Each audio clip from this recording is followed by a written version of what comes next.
اس کے گھٹنوں کو سونگھتا ہے.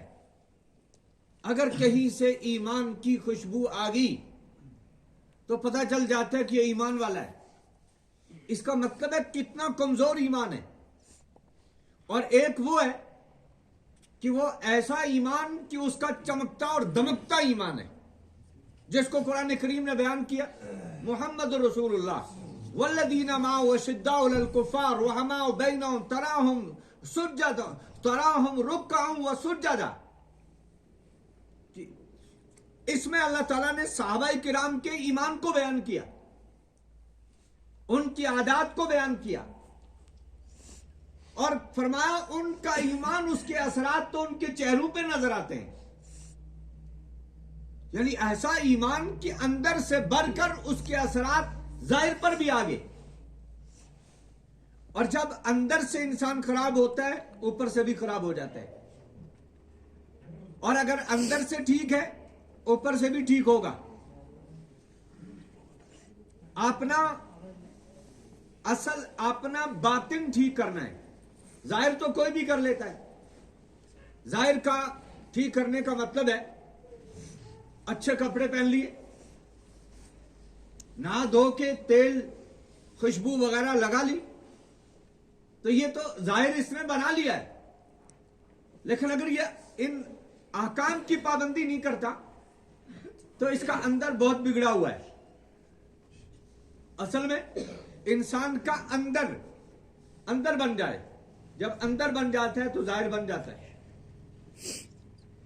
جب اندر بنتا ہے تو ظاہر خود بخود بن جاتا ہے.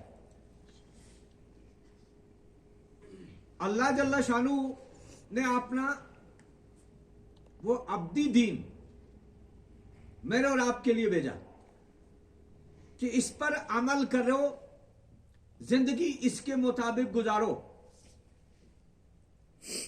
اور آپ نے بچوں کی تربیت اسی دین کے تعلیم کے مطابق کرو. جو حدیث پاک میں نے پڑھی اس میں رسول اکرم صلی اللہ علیہ وسلم نے یہی بات ارشاد فرمائی کہ ہر پیدا ہونے والا بچہ فطرت اسلام پہ پیدا ہوتا ہے. وَأَبَوَاهُ يُحَوِّدَانِ وَيُنَصِّرَانِ وَيُمَجِّسَانِ. ماں باپ اس کو یہودی بھی بناتے، نصرانی بھی بناتے، مجوسی بھی بناتے. تو ماں باپ اس کو کس راہ پہ ڈالیں گے یہ ماں باپ کا کام ہے، ورنہ بنیادی بچے کی کوئی غلطی نہیں. بچہ فطرت اسلام پہ ہے، چاہے وہ یہودی کے گھر میں پیدا ہو، وہ کسی غیر ایمان والے کے گھر میں پیدا ہو، وہ کسی ایمان والے کے گھر میں پیدا ہو. بچے کو ماں باپ جو راہ دکھائیں گے وہ وہی راہ اختیار کرے گا. جب ماں باپ نے ان کو مسجد کی راہ نہیں دکھائی، مسجد کا راستہ دکھایا نہیں، اس کو قرآن پڑھایا ہی نہیں، اس کو نماز کے متعلق کچھ کہا ہی نہیں، اس کو اللہ اور رسول صلی اللہ علیہ وسلم کی کوئی پہچان بتائی نہیں، تو ظاہر ہے یہ بچہ جب بگڑے گا اس کا وبال کس کے سر پہ آئے گا؟ یہ ماں باپ کے ذمہ ہے. جس طرح ماں باپ کے حقوق ہیں اسی طرح اولاد کے بھی حقوق ہیں، بلکہ سب سے پہلے اولاد کے حقوق ماں باپ کے ذمہ لازم ہوتے ہیں، اولاد پر بعد میں ماں باپ کے حقوق لازم ہوتے ہیں، کیونکہ بچہ ماں باپ کے ہاتھوں میں پیدا ہوتا ہے. اب جب وہ پیدا ہوتا ہے اس وقت اگر اس کو کہ باپ کی خدمت کر، ماں کی خدمت کر، ظاہر شریعت نے یہ حکم نہیں دیا ہے. ابھی تو باپ کو اس کی خدمت کرنی ہے، ابھی تو ماں کو اس کی پرورش کرنی ہے، اس کی دیکھ بھال، اس کی تمام ضروریات کو پورا ماں باپ نے کرنا ہے. جب یہ ہوش سنبھالے گا تو اس کے بعد ماں باپ کے حقوق اس کے ذمہ لازم ہو جائیں گے. اب یہ اس کی تربیت جب کرتا ہے، بچہ پیدا جب ہوتا ہے کتنی خوشی کا اظہار کیا جاتا ہے. جن گھروں میں بچے نہیں ان کے ہاں کتنا صدمہ ہے کہ بھئی اللہ تعالیٰ نے اولاد نہیں دی. وہ کبھی ڈاکٹروں کے پاس جاتے ہیں، کبھی وہ پیروں کے پاس جاتے ہیں، کبھی وہ نہ معلوم کہاں کہاں جاتے ہیں، یہ سب کچھ تلاش کرنے کے لیے، ڈھونڈنے کے لیے. لیکن اللہ تعالیٰ قرآن پاک میں ارشاد فرماتے ہیں یَهَبُ لِمَن یَشَاءُ إِنَاثًا